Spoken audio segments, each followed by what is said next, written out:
Hello दोस्तों, मैं रामलाल केवट आप सभी का बहुत बहुत स्वागत करता हूं मेरे YouTube चैनल केवट सर का गणित क्लास में। आइए, आज का हमारा टॉपिक है लघुत्तम समापवर्त और महत्तम समापवर्तक से संबंधित। यहाँ पर देखिए दो सूत्र लिखा हुआ हूँ। पहला संख्या गुणित दूसरा संख्या बराबर होता है महत्तम समापवर्तक और लघुत्तम समापवर्तक की। ये महत्तम समापवर्तक इन्हीं दोनों संख्याओं का महत्तम समापवर्तक लिखना रहता है और जो लघुत्तम समापवर्त लिखा है ये इन्हीं दोनों संख्याओं का लिखना रहता है। तो दोनों संख्याओं के महत्तम समापवर्तक और लघुत्तम समापवर्त का जब गुणा करेंगे तो उन दोनों संख्याओं के गुणनफल के बराबर प्राप्त होता है। इसी को हम लोग इस तरह भी लिख सकते हैं कि दोनों संख्याओं का गुणनफल बराबर होता है लघुत्तम समापवर्त गुणा महत्तम समापवर्तक के। ठीक है, तो यहाँ पर इसी से संबंधित जो इस सूत्र से बनने वाला है इससे संबंधित 4 प्रश्न यहाँ लिखा हुआ हूँ। आप लोग वीडियो को देख रहे हैं तो इस तरह मोबाइल को खड़ी रख कर ना देखें, उसको इस तरह फुल स्क्रीन करके आड़ी रख करके देखें तो वीडियो आपको अच्छे से क्लीन और साफ नज़र आएगा। ठीक है, कभी भी वीडियो देखते हैं तो इस तरह देखना है फुल स्क्रीन में। चलिए, तो यहाँ मैं बता रहा था ये 4 प्रश्नों में हम इस सूत्र का प्रयोग करेंगे और ये 4 प्रश्न बहुत ही महत्वपूर्ण हैं लघुत्तम समापवर्त और महत्तम समापवर्तक से संबंधित। और इस सब सूत्र को समझने के लिए पहले मैं 2-3 उदाहरण लूँगा, उसके माध्यम से बताऊंगा कि ऐसा क्यों कैसे होता है। ये हमको समझना जरूरी है कि ऐसा सही में होता है कि नहीं। जब तक होता है कि नहीं ये नहीं जानेंगे ये सूत्र के प्रति विश्वास कैसे पैदा होगा। ठीक है, तो विश्वास पहले सूत्र बना कैसे, क्योंकि कोई भी जो गणितज्ञ है वो बार बार प्रयोग करता है संख्याओं के बीच में, और जब कोई चीज एक नियम सा लगता है, एक पैटर्न निकल के आता है, तब उसको एक नियम का रूप देता है या सूत्र का रूप देता है। तो चलिए हम भी दो संख्याओं का लघुत्तम समापवर्त और महत्तम समापवर्तक निकालते हैं और उनका गुणा करते हैं। अगर उनका गुणा और संख्याओं का गुणनफल बराबर आया तो समझ जाओ ये सूत्र सही है। तो चलिए देखते हैं। मान लीजिए हमने ले लिया 3 व 4, तो 3 व 4 को लिया तो 3 व 4 का लघुत्तम समापवर्त क्या होगा। तो देखो 4 का पहाड़ा लिखा जाता है, लघुत्तम निकालने में बड़े संख्या का पहाड़ा लिखना। तो 4 दूनी 8, 4 तिया 12। देखिए 3 के पहाड़ा में 4 नहीं आता, 3 के पहाड़ा में 8 नहीं आता, 3 के पहाड़ा में 12 आता है, मतलब यही लघुत्तम समापवर्त है। तो इसका लघुत्तम समापवर्त क्या मिल गया, 12 मिल गया। अब इसका महत्तम समापवर्तक क्या होगा। तो महत्तम समापवर्तक हमेशा छोटी संख्या का क्या होता है, अपवर्तक होता है।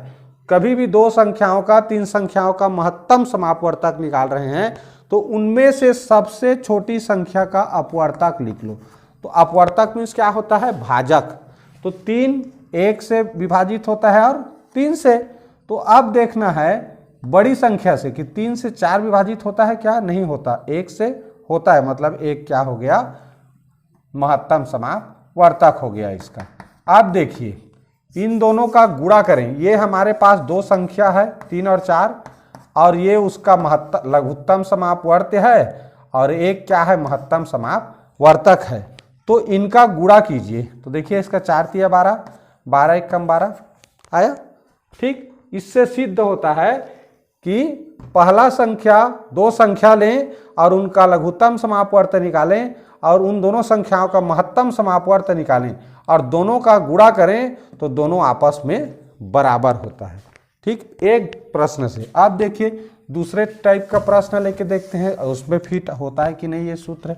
मान लीजिए इस बार ले लिए 6 व 12, दोनों 3 उदाहरण ले रहा हूँ, तीनों अलग अलग तरह का है। अब देखिए इसका लघुत्तम समापवर्त निकालें। तो लघुत्तम समापवर्त क्या होगा, देखिए 6 दूनी 12 हो रहा है। बड़ा संख्या लघुत्तम समापवर्त होता है या बड़ा संख्या का गुणा यानी कि पहाड़ा होता है। ठीक, अगर वो बड़ा संख्या छोटे संख्या के पहाड़ा में आता है तो वही बड़ा संख्या लघुत्तम समापवर्त होता है। तो चूंकि 6 पहाड़ा में आ रहा है मतलब 12 ही क्या हो गया, लघुत्तम समापवर्त हो गया।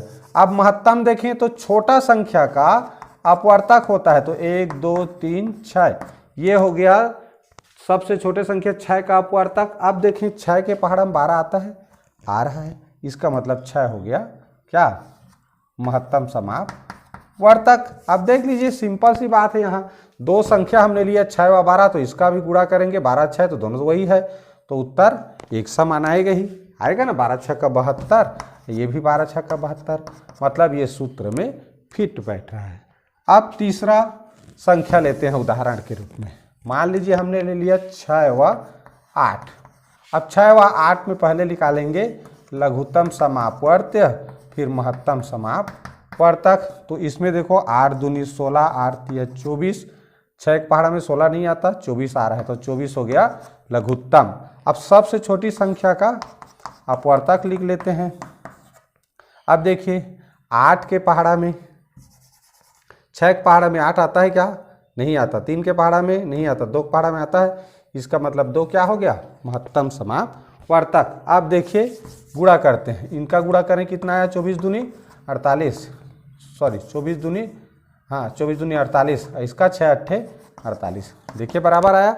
इससे क्या सिद्ध हुआ कि दो संख्याओं का गुणनफल उनके लघुत्तम समापवर्त्य और महत्तम समापवर्तक के गुणनफल के हमेशा बराबर होता है। यही मैं अभी तक सिद्ध कर रहा था। ठीक हो गया, 3 उदाहरण लिए।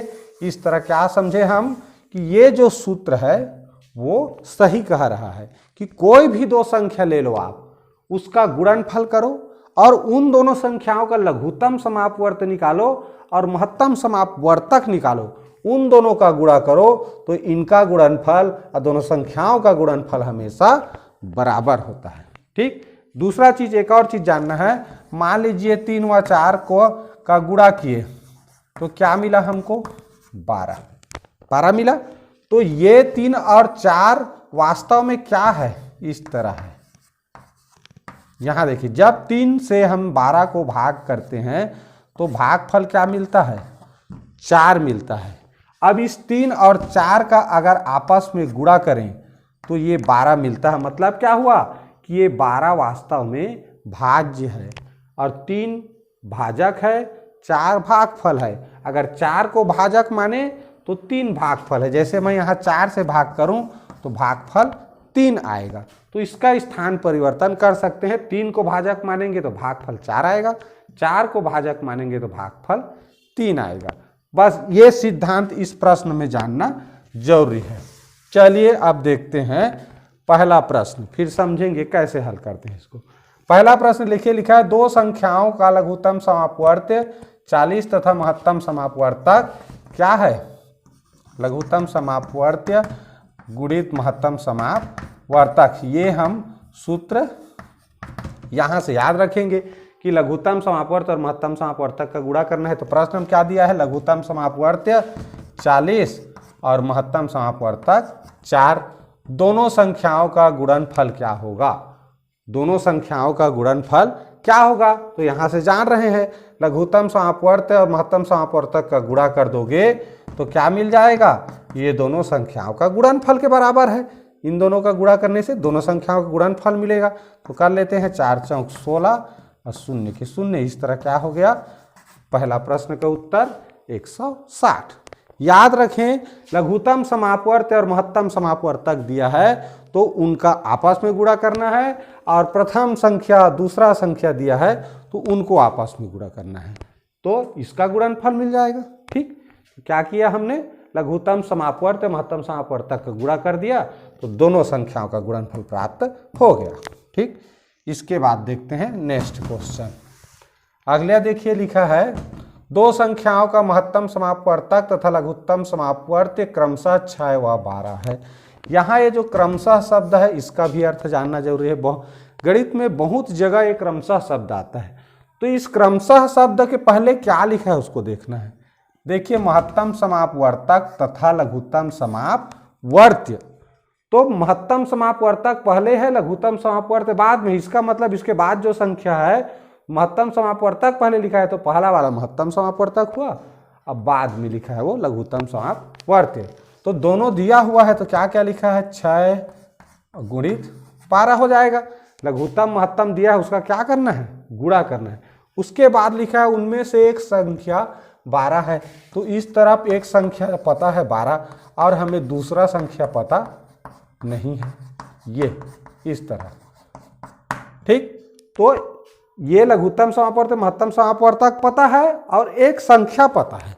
इस कंडीशन में क्या करना है, हमेशा लघुत्तम समापवर्त महत्तम समापवर्तक का तो गुणा हो रहा है तो गुणा ही करेंगे, और ये जो एक संख्या पता है उसको हमेशा क्या करना है, भाग करना है। क्यों भाग करते हैं, पक्षांतर के नियम भी जान रहे हैं।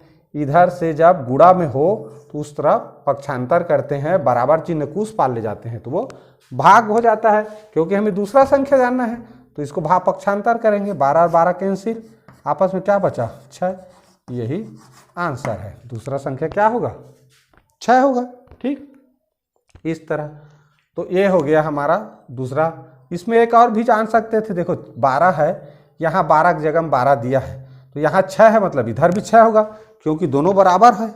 भाई दोनों बराबर है, यहाँ पर 12 है गुणा के रूप में, यहाँ है तो यहाँ 6 है तो यहाँ भी 6 रहेगा, तभी तो उतना उत्तर आएगा ना। तो इस तरह भी ज्ञात कर सकते हैं। चलिए नेक्स्ट क्वेश्चन देखते हैं। ये तीसरा देखिए, दो संख्याओं का गुणनफल 216 है। तो ये दो संख्याओं का गुणनफल दिया है कितना, 216। सूत्र में ऐसे लिखा है ना, दो संख्याओं का गुणनफल बराबर लघुत्तम समापवर्त गुणित महत्तम समापवर्तक। तो दो संख्याओं का गुणनफल 216 है। यदि इन दोनों संख्याओं का महत्तम समापवर्तक 3 है तो महत्तम समापवर्तक क्या है, 3 है, और गुणा क्या होता है, लघुत्तम समापवर्त होता है। ये तो दो संख्याओं का दोनों संख्याओं का महत्तम समापवर्तक 3 है तो लघुत्तम समापवर्त ज्ञात करो, यही कह रहा है। अब देखिए ये हमें जानना है, अब इधर का हमें पता है 216 है तो इसको क्या करेंगे, इधर पक्षांतर करेंगे, और गुणा में है वो क्या हो जाएगा, हमेशा भाग में हो जाएगा। देखो 3 एक कम, 3 सत्ते 21, 3 दूनी 6, क्या मिल गया 72। तो इस तरह लघुत्तम समापवर्त बराबर क्या मिला, 72, यही आंसर है। ठीक, तो क्या करना है, मुख्य रूप से अगर दो संख्याओं का गुणनफल दिया है और महत्तम समापवर्तक या लघुत्तम समापवर्त में से कोई एक संख्या दिया है तो उसको हमेशा भाग करेंगे। लघुत्तम और महत्तम दिया है तो उसका गुणा करके, अगर एक संख्या दिया है तो उसका हमेशा भाग करना है। बहुत ही सरल कॉन्सेप्ट है। चलिए अब देखते हैं ये लास्ट प्रश्न। देखिए लिखा है दो संख्याओं 42 और 63 का लसा 126 है तो उनका मसा क्या होगा। दो संख्या दिया है 42 गुणित कितना लिखा है 63। अब यहाँ पर देखिए क्या दिया है, लसा दिया है कितना 126 और मसा हमको ज्ञात करना है। अभी बताए हैं, पिछला जो प्रश्न बना है उसी के अनुसार ही करना है।